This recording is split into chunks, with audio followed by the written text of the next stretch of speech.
বাংলাদেশে deputy high commission অভিযান, গ্রেফতার ১৯ জন সনাতনী প্রতিবাদীদের উপর একাধিক জামিন অযোগ্য ধারা, খুনের চেষ্টা, দাঙ্গার ধারায় মামলা পুলিশের।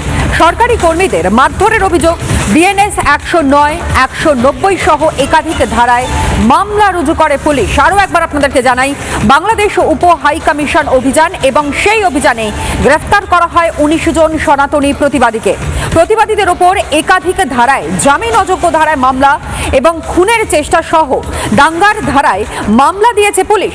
সরকারি কর্মীদের মারধরের অভিযোগও পর্যন্ত আনা হয়। বিএনএস ১০৯, ১৯০ সহ একাধিক ধারায় মামলা দিয়েছে পুলিশ।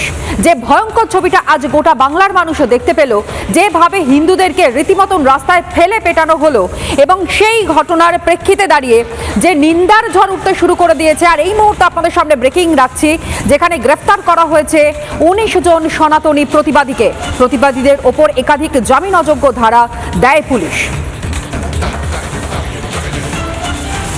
বাংলার মানুষকে এটাই দেখতে হবে যে যেভাবে বাংলাদেশে হিন্দু নিধন যজ্ঞ চলছে এবং তারপরে এখানে প্রতিবাদ করতে গেলে সেখানে পুলিশ যেভাবে লাঠিপেটা করছে, রক্তস্নাত করছে, এবং তারপর যারা গেলেন ওখানে আন্দোলনকারীরা তাদেরকে অ্যারেস্ট করে এমন কিছু ধারা দেওয়া হলো, নন বেলেবল সেকশন দেওয়া হলো, যে সেগুলো অত্যন্ত দুঃখ।